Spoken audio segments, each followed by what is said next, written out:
অচিন্ত্য কুমার সেনগুপ্তের ছোট গল্প স্বাক্ষর। আজকের গল্প শুরু করার আগে বিথির গল্প পাঠ চ্যানেলে যারা নতুন তারা চ্যানেলটিকে অবশ্যই সাবস্ক্রাইব করে ভিডিওগুলিকে লাইক করে দেবেন, ভালো লাগলেও বন্ধুদের সঙ্গে শেয়ার করবেন। শুরু করছি আজকের গল্প। হাঁড়িতে করে মালাই বরফ বেচে দীননাথ, বাড়ি যশোর। আজকে দুটো ফিরেছে, ভালো জিনিস লাবড়ি, নে খা একটা। দু হাতের চেটোতে করে টিনের খোলাটা জোরে জোরে ঘোরাতে লাগলো দীননাথ। আর একটা, ওটা আমি খাবো। গ্রীষ্মের রাত্রেই কাঁচা বস্তির বাঁধানো দাওয়ায় বসে দুজনে বরফ খায়, শাল পাতার উপর রেখে, চেটে চেটে রসিয়ে রসিয়ে দেশে গাঁয়ের গল্প করে।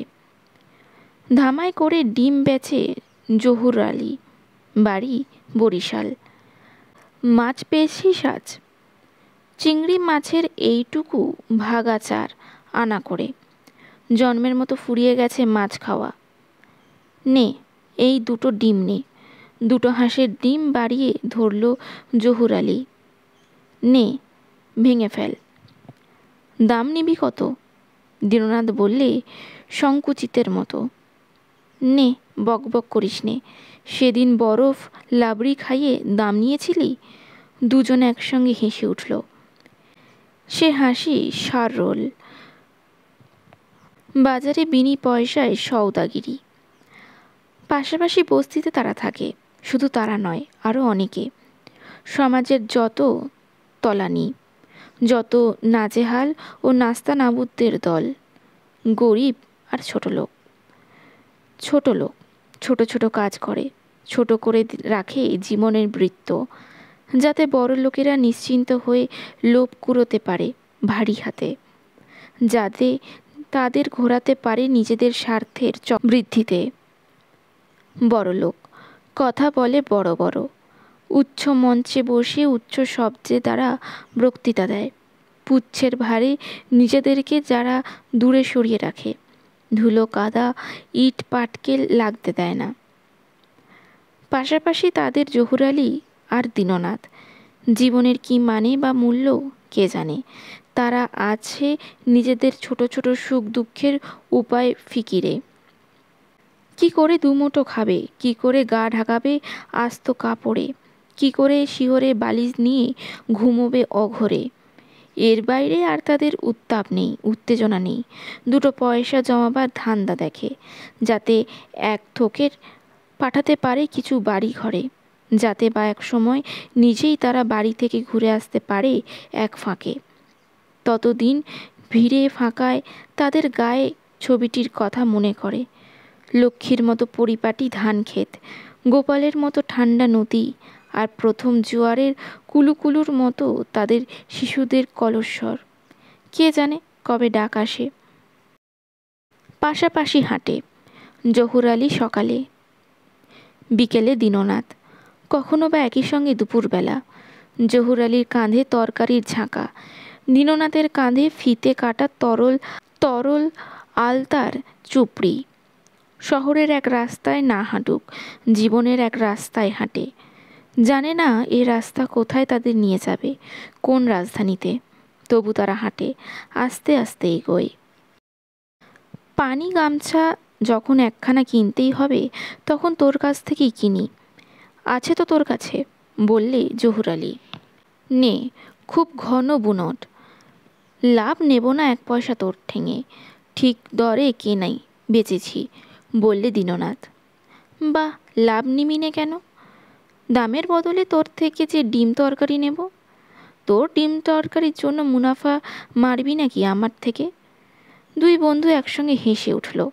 সেই হাসির উপর হঠাৎ একদিন দিক বিদিক হতে ঝাঁপিয়ে পড়ল আর্তনাদের ছুরি, ছিটকিয়ে পড়ল রক্তের ফিচকিরি, নিরীহ পথচারীর রক্ত, নিরপরাধের অন্তিম আর্তনাদ। মুহূর্তেরে যে কি যে হয়ে গেল, দীননাথ আর জহুর আলী কিছু কিনারা করতে পারল না। চোখের সামনে দোকানদানি পুড়তে লাগলো, লুট হতে লাগলো। গলি খুঁচিয়ে মোড়ে নিরুদ্দেশ পথিকের বুকে পিঠে ছুরি বসতে লাগলো। শান্তিপ্রিয় নিশ্চেষ্ট গৃহস্থের আঙিনা পিছল হয়ে উঠল শিশু শাবকের রক্তে। রাস্তায়, কলকাতার রাস্তায় শকুনে পাকশাট। এ তাকায় ওর মুখের দিকে, ও তাকায় এর। জহুর আলী আর দীননাথ, দুজনের মুখে আর স্নেহ নেই, কোমল নিস্তব্ধতা নেই। অবিশ্বাসের ছায়া পড়েছে, ফুটে উঠছে সন্দেহের কুটিলতা। কথার বদলে স্তব্ধতা, হাসির বদলে বিরক্তি। কি করে যে দুটো মুখের চেহারা বদলে যায়, আস্তে আস্তে তারা নিজেরাও জেনে বুঝে উঠতে পারে না। বুঝতে পারে যখন বিকেলের দিকে তাদের বস্তিতে আগুন ধরে।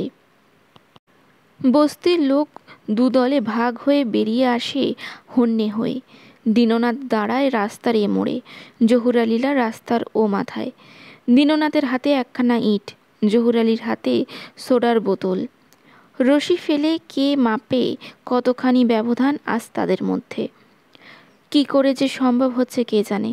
দীননাথ ইঁটের উপর ইঁট ছুঁড়ছে, জহুর আলী বোতলের পর বোতল। একে অন্যকে জখম করার জন্য যেন মরিয়া হয়ে উঠেছে। এ দলের একটি লোক ঘায়েল হয়, ও দলের হাঁক দেয়। ও দলের কেউ চোট খায়, এ দল থমকে ওঠে। যদি জহুর আলী মরে তবে বোধহয় দীননাথ লাফায়, আর দীননাথ মরলে জহুর আলী লাফায়। বন্যার তোরে খড়কুটোর মতো বেশি আসছে তারা, হন্যের বন্যা। দুদল আরও ভারী হয়ে উঠল। যোগ দিল আরও নতুন সৈন্য সামন্ত, দেখা দিল আরও অস্ত্রশস্ত্র। কত পড়ল, কত মরল, কত পালালো, কে তার হিসাব রাখে। সন্ধে গড়িয়ে গেছে, যুদ্ধ তবু থামে না। কখন এ দল এগোয়, কখনো ও দল হোটে। মৃত্যুস্তূপে হোঁচট খেতে হচ্ছে বারবার, পা হড়কে যাচ্ছে রক্তের কদর্মে। এমন সময় সাজোয়া গাড়ি এলো একখানা, ফাঁকা গুলি ছুড়ল শূন্যে। নিমেষে জনতা ছত্রভঙ্গ হয়ে গেল, অতলে বিতলে পালাতে লাগলো প্রাণপণে। আমাদের দীননাথ, জহুর আলী কোন দিকে ভেসে গেল কেউ জানতে পারল না। কে কার খোঁজ করে। মিলিটারির টহল দিচ্ছে ভারী পায়ে। গুন্ডা দেখতে পাচ্ছে তো গুলি ছুঁড়ছে, গ্রেফতার করছে। খানে গা খেয়ে যেখানে ছিল সাহেবদের হুঙ্কার, সেখানে এখন আতঙ্কের স্তব্ধতা। ফাঁক বুঝে একটা অগ্নিদগ্ধ পরিত্যক্ত বাড়ির মধ্যে দুটো লোক ঢুকে পড়ল চুপি চুপি। এমনই অনেককে লুকোচ্ছে, তাদের মধ্যে এরাও দুজন। একদলের লোক দোতলার সিঁড়ি নিচে বসেছে ঘন হয়ে।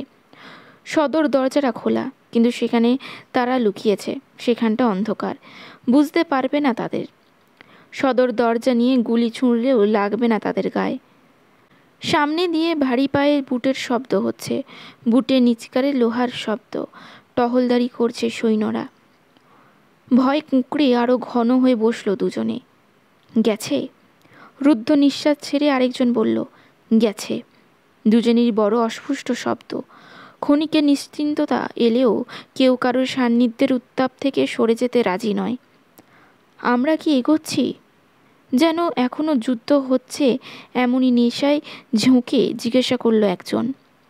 এগোচ্ছে বই কি, যুদ্ধের খতেন করছে এমনভাবে বলল আরেকজন। শুধু মুখ দেখেই চেনা যায় না, অন্ধকারে কণ্ঠস্বরও চেনা যায়। জহুর আলী দীননাথকে আর দীননাথ জহুর আলীকে চিনতে পারল। এ কি, তারা এক দলের লোক নয়? দীননাথ বললে, তোর চোট লেগেছে কোথায়? মাথায়, বুকে। তোর? আমারও। তোর কাছে দিয়াশালাই আছে? আছে। তোর কাছে বিড়ি? আনন্দে উজ্জ্বল হলো জহুর আলীর কণ্ঠ। বিড়ি ধরালো দীননাথ, কয়েক টান দিয়ে চালান করল জহুর আলী। আবার দুটান পর দীননাথ, আবার এক টান পর জহুর আলী। অত্যন্ত পরিশ্রম হয়েছে তারা, হয়েছে অনেক রক্তক্ষয়। ওই ওই আসছে। বিড়িটা হাতের চেটোর মধ্যে লুকিয়ে ফেলল জহুর আলী, যাতে এক কণা আলোও না বাইরের লোকের চোখে পড়ে, জীবনের আভাসটুকুও যাতে মুছে যায় নিশ্চিহ্ন হয়ে। পরস্পরের গায়ে গা লাগিয়ে কুঁকড়ি শুকরি হয়ে বসেছে দুজনে। দুজনের শরীর একই যন্ত্রণায় ঝিঙ্কৃত হচ্ছে। বাঁধানো রাস্তার উপর বাজছে লোহা বসানো ভারী বুটের শব্দ, খট খট খট। বিড়িটা নিভে গিয়েছিল। ধরালো জহুর আলী। তিনি আঙুলের মাথা একত্র করে বিড়িটাকে ঘুরিয়ে ধরে শেষ টান দিল দীননাথ। আগুনের অক্ষরে এক সন্ধিপত্রে তারা স্বাক্ষর করলে, আগুনের অক্ষরে এক সন্ধিপত্রে তারা স্বাক্ষর করলে। আবার একগুচ্ছ বুটের শব্দ, খট খট খট। আজকের গল্পটি কেমন লাগলো কমেন্টে অবশ্যই জানাবেন। ভালো লাগলে বন্ধুদের সঙ্গে শেয়ার করবেন এবং আমার চ্যানেল নতুন হয়ে থাকলে চ্যানেলটিকে অবশ্যই সাবস্ক্রাইব করবেন। নমস্কার।